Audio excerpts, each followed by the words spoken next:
शिक्षयित्री को 4 दिन पाई पुलिस हेफाजत रे रखा जाइथिला एवं शिक्षयित्री जड़े बंधु जी तांको ए अपराध रे साहाय्य मध्य करिथिला।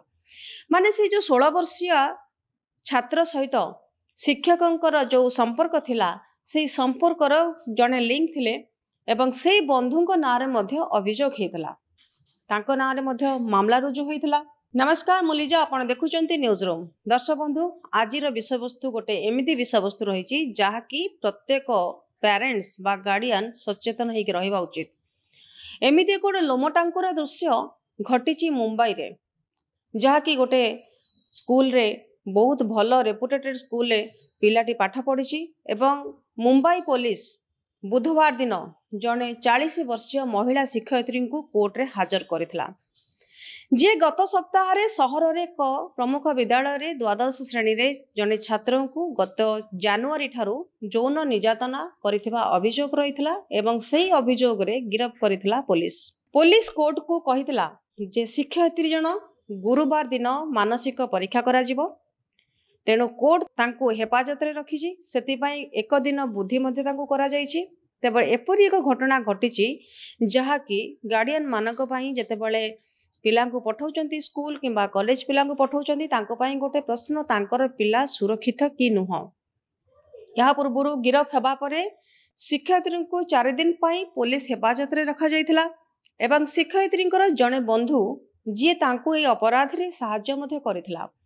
माने से जो 16 वर्षीय छात्र सहित शिक्षकंकर जो संपर्क थिला से संपर्कर जड़े लिंक थिले एवं से बंधुंक नारे मध्य अभियोग हेतला।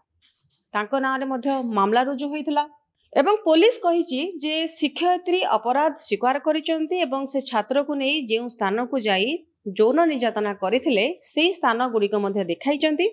आ पुलिस किछि स्थान रु सीसीटीवी फुटेज मध्य हासिल करिछि जहाँ अभियुक्त आ छात्रंकर उपस्थिति को प्रमाणित करुछि। एवं एपरि एक स्थान समाने जाइचंती जोथिरे कि शिक्षयित्री छात्र को निजर कार रे नैचंती, 5 स्टार होटल रे मध्य रखिचंती। एहीपरि घटना किछि दिन हेला घटी आसुथला। अभियोग अनुसार 16 वर्षीय छात्रंकर व्यवहार रे जेतेबेले परिवर्तन आसिला, तांकर व्यवहार जेतेबेले अस्वाभाविक थिला, सेतेबेले पितामाता तांकु तांकर मनर कथा पचारिथिले एवं परवर्ती समय रे पितामाता जेतेबेले उपलब्धि करिथिले तांकर पिलांक सहित जहा किछि घटिछि ठीक घटी नाही। तापर से पिला को उत्साहित करथिले ए कथारे मुह खोलिबा पाई। दर्शक बंधु मु एठी गोटे कथा कहिबा को चाहे, जेतेबेले आमे हमर पिला मानकू स्कूल कॉलेज को छाडुचंती सेतेबेले आम पिला माने आम प्रति यथेष्ट भय रहउची तांकर, जा फଳରେ कि तांको संगरे जेतेबेले छोट छोट घटना घटुची तांको संगरे जदि के सेक्सुअल हारासमेंट से माने शिकार होउचंती सेतेबेले से माने मुह खोलिकी बापा मां को पेरेंट्स को कहिबा को कुंठाबोध करचंती